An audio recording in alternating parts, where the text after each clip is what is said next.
Ball is out on the road at the Academy in New York City to bring you an exclusive preview of Morbid Angel's upcoming European tour. Of course, the guys are playing America first, and I'm joined by Morbid Angel main man, David Vincent. So, hi, David. How are you doing? I'm doing very, very well. And you? Yeah, I'm fine, thank you. Glad to be here. Now, there's been some changes for Morbid Angel since Blessed Are the Sick, and the first thing I guess we have to broach is what's happened to your guitarist, Richard Brunel. Richard left the band. We had some creative differences, as it were. That really didn't have a lot to do with the songwriting, though, because Trey and I write all the material anyway. So we have a new record. We feel really good about it. We have a new record deal, actually, in America. And we're decided to kick off the tour in America first. We usually go to Europe first, and we're going to warm up here, and we're going to bring the show over to Europe come September. So did Richard leaving the band affect the writing and the recording of the new album, Covenant? Not really, because like I said, Trey and I write all the material anyway, so... But it didn't create a bad atmosphere or anything? No, it didn't. Well, it certainly gave, and we are a two-guitar band, so that we still have enough guitars on the record for all those you know the record anyway. There's enough guitars on the record for two guitars, so we have actually hired Eric Rutan from Ripping Corps to do the tours both in the United States and abroad. Why the goal is not just fight to the sense of full well. Need only a second rupture. Endure and make a divide.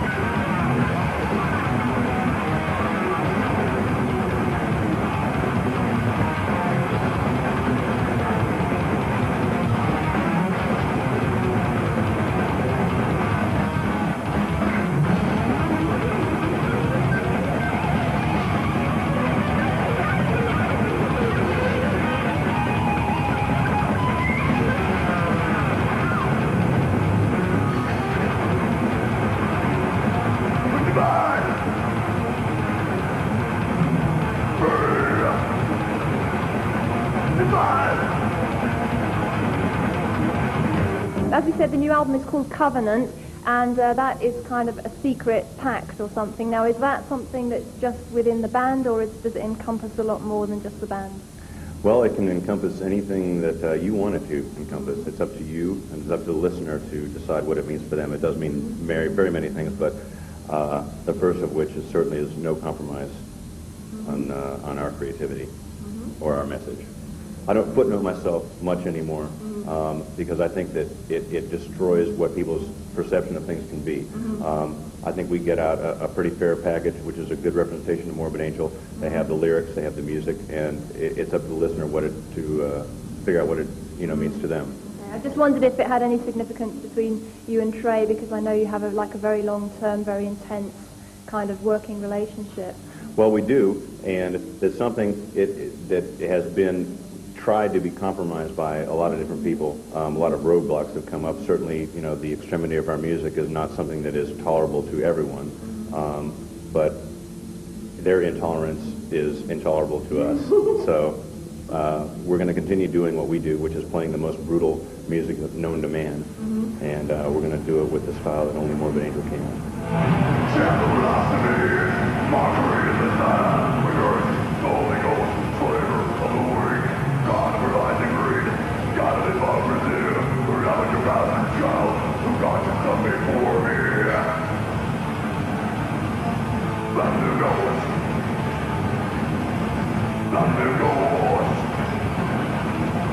Thunder Ghost, blasphemy, Holy Ghost.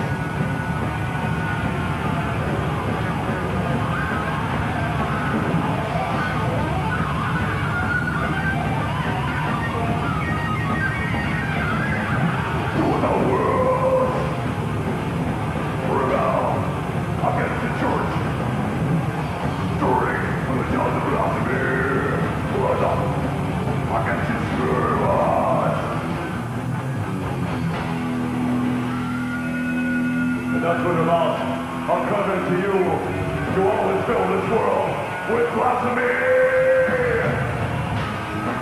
I was wondering for this record if you tried to set yourself apart in any way from the rest of what's happening in death metal at the moment. Well, actually, what's happening in death metal at the moment is a lot of people are hybridizing their sound, trying to cross over and do different kinds of things.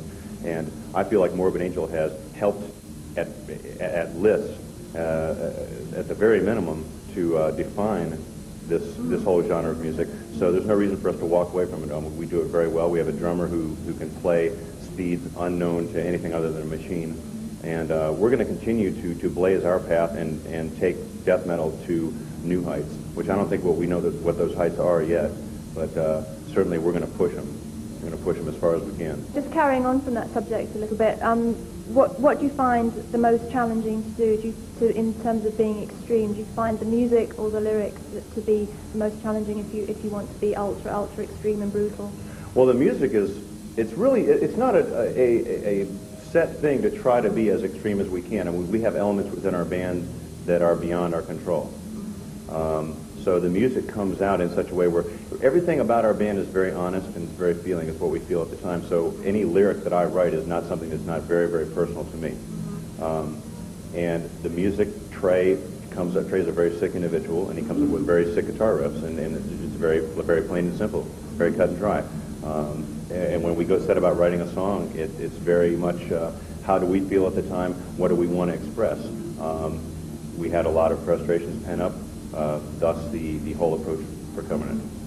I mean, do you think that the album expresses your current views on life, or do you think your own personal views are like even more extreme than that, but you can't air them? Well, I will say that what I care to share with my listeners is what is on the record.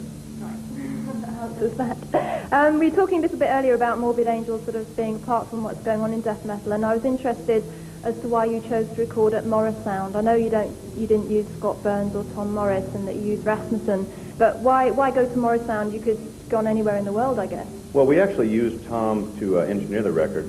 The convenient thing with Morris Sound is it's about 15 minutes drive from our homes. That's handy. When it's always a lot easier to be home listening to your own stereo and knowing what it sounds like, what the tapes sound like. So being able to be in a comfortable environment for us to work. Now, when it came to the mixing, certainly Fleming has a tremendous studio over in Copenhagen, and he's a pleasure to work with, by the way. At any rate, certainly for his part of the thing, which is the mixing, it needed to be in an environment where he felt most comfortable, and he felt like that he understood the sound coming out of his studio, because each studio sounds different. So that was the best thing. It's certainly a change of pace for us, too, because we've never left, actually, our little incubus of Florida to go anywhere else. So that was new for us.